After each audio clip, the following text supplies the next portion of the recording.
ભાગવદ્ ગીતા અધ્યાય 1 કુરુક્ષેત્રની યુદ્ધભૂમિ પર સૈન્ય નિરીક્ષણ. શક્તિશાળી યોદ્ધા અર્જુન યુદ્ધ કરવા તત્પર વિપક્ષી સૈન્યમાં પોતાના નજીકના સંબંધી આચાર્ય તથા મિત્રોને યુદ્ધમાં પોતપોતાના જીવન ત્યજવા તત્પર જુએ છે. તે શોક અને કરુણાથી વ્યાકુળ બની પોતાની શક્તિ ગુમાવી દે છે. તેનું મન મોહગ્રસ્ત બની જાય છે અને તે યુદ્ધ કરવાના પોતાના સંકલ્પને ત્યજી દે છે. અધ્યાય 2 ગીતાનું સાર. અર્જુન શિષ્ય રૂપે ભગવાન કૃષ્ણનું શરણ સ્વીકારે છે અને કૃષ્ણ તેને નાશવત ભૌતિક શરીર તથા અવિનાશી આત્માના મૂળભૂત તફાવતની વ્યાખ્યા આપતા પોતાના ઉપદેશોનો પ્રારંભ કરે છે. ભગવાન તેને દેહાંતરની પ્રક્રિયા, પરમેશ્વરની નિષ્કામ સેવા તથા સ્વરૂપ સિદ્ધિ વ્યક્તિના ગુણોથી પરિચિત કરાવે છે. અધ્યાય 3 કર્મયોગ. આ ભૌતિક જગતમાં પ્રત્યેક વ્યક્તિને ગમે તે પ્રકારે કોઈને કોઈ કર્મમાં પ્રવૃત્ત થવું પડે છે, પરંતુ તે જ કર્મ તેને આ જગતથી બાંધે છે અથવા મુક્ત કરાવે છે. નિષ્કામ ભાવે પરમેશ્વરની પ્રસન્નતા માટે કર્મ કરવાથી મનુષ્ય કર્મના નિયમથી છૂટી શકે છે અને આત્મા તથા બ્રહ્મનું વિશેષનું દિવ્ય જ્ઞાન પ્રાપ્ત કરી શકે છે. અધ્યાય 4 દિવ્ય જ્ઞાન. આત્મા, ઈશ્વર તથા બંને સાથે સંબંધિત દિવ્ય જ્ઞાન સિદ્ધિપ્રદ અને મોક્ષ પ્રદાન કરનારું છે. આવું જ્ઞાન કર્મયોગનું ફળ છે. ભગવાન ગીતાનો પ્રાચીન ઇતિહાસ આ ભૌતિક જગતમાં ફરી ફરી પોતાના અવતરણની મહત્તા અને ગુરુ પાસે જવાની આવશ્યકતાનો ઉપદેશ આપે છે. અધ્યાય 5 કૃષ્ણ કર્મયોગ. કૃષ્ણ ભાવનાયુક્ત કર્મ. જ્ઞાની પુરુષ દિવ્ય જ્ઞાનરૂપી અગ્નિથી શુદ્ધ બની બાહ્ય રીતે બધા કર્મ કરે છે, પરંતુ અંતઃકરણમાં તે કર્મોના ફળોને પરિત્યાગ કરીને શાંતિ, વૈરાગ્ય, સહિષ્ણુતા, આધ્યાત્મિક દ્રષ્ટિ તથા આનંદની પ્રાપ્તિ કરે છે.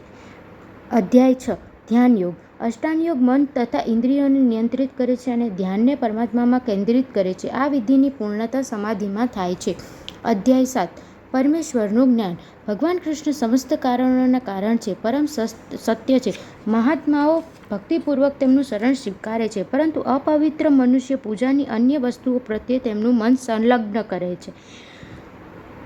અધ્યાય 8 ભગવત પ્રાપ્તિ. ભક્તિપૂર્વક ભગવાનનું કૃષ્ણ આજીવન સ્મરણ કરતા રહેવાથી અને ખાસ કરીને મૃત્યુ સમયે એવું કરવાથી મનુષ્ય પરમ ધર્મને પ્રાપ્ત કરી શકે છે. અધ્યાય 9 પરમ ગુહ્ય જ્ઞાન. ભગવાન શ્રી કૃષ્ણ પરમેશ્વર છે અને પૂજ્ય છે. ભક્તિના માધ્યમથી જીવ તેમની સાથે શાશ્વત રીતે સંબંધિત છે. શુદ્ધ ભક્તિને જાગૃત કરીને મનુષ્ય કૃષ્ણના ધામમાં પાછો જાય છે. અધ્યાય 10 પરમેશ્વરનું ઐશ્વર્ય. શક્તિ, સૌંદર્ય, ઐશ્વર્ય અથવા વિનયશીલતા પ્રદર્શિત કરનારી સમસ્ત આશ્ચર્યજનક ઘટના પછી આ લોકમાં હોય કે આધ્યાત્મિક જગતમાં, તે કૃષ્ણની દેવી શક્તિ અને ઐશ્વર્યોની આંશિક અભિવ્યક્તિ માત્ર છે. સર્વ કારણોના કારણ સ્વરૂપ તથા સર્વ સ્વરૂપ કૃષ્ણ સર્વ જીવો માટે પરમ પૂજનીય છે. અધ્યાય 11 વિશ્વરૂપ દર્શન. ભગવાન કૃષ્ણ અર્જુનને દિવ્ય દ્રષ્ટિ પ્રદાન કરે છે અને વિશ્વરૂપમાં પોતાના અદ્ભુત અસંખ્ય રૂપો પ્રગટ કરે છે. આ પ્રકારે તેઓ પોતાની દિવ્યતા પ્રસ્થાપિત કરે છે. કૃષ્ણ બતાવે છે કે તેમનું સર્વાકર્ષણ માનવ રૂપ જ ઈશ્વરનું આદિ સ્વરૂપ છે. મનુષ્ય શુદ્ધ ભક્તિ દ્વારા જ આ સ્વરૂપનું દર્શન કરી શકે છે. અધ્યાય 12 ભક્તિયોગ.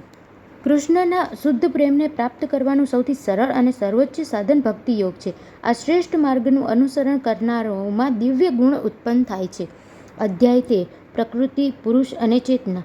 જે વ્યક્તિ શરીર, આત્મા તથા આનાથી પર પરમાત્માના તફાવતને સમજી જાય છે, તેને જ આ ભૌતિક જગતથી મોક્ષ પ્રાપ્ત થાય છે. અધ્યાય 14 પ્રકૃતિના 3 ગુણો. બધા જ દેહધારી જીવ ભૌતિક પ્રકૃતિના 3 ગુણોને આધીન છે: સત્વગુણ, રજોગુણ અને તમોગુણ. કૃષ્ણ બતાવે છે કે આ ગુણ શું છે, તે આપણા પર કેવી રીતે ક્રિયા કરે છે અને દિવ્ય પદને પ્રાપ્ત મનુષ્યના કયા કયા લક્ષણ છે. અધ્યાય 15 પુરુષોત્તમ યોગ. વૈદિક જ્ઞાનનું અંતિમ લક્ષ્ય પોતાની જાતને ભૌતિક જગતના પાશથી મુક્ત કરવી અને કૃષ્ણ ભગવાન તરીકે સમજવા એ છે. જે કૃષ્ણના પરમ સ્વરૂપને સમજી જાય છે, તે જ તેમનું શરણ લઈને તેમની ભક્તિમાં મગ્ન બની જાય છે. અધ્યાય 16 દૈવી તથા આસુરી પ્રકૃતિ. શાસ્ત્રોના નિયમોનું પાલન ન કરીને મનમાની રીતે જીવન વ્યતીત કરનાર અને આસુરી ગુણોવાળા મનુષ્ય અધમ યોનિઓને પ્રાપ્ત કરે છે તથા આ ભવાટવીમાં વારંવાર બદ્ધ થાય છે.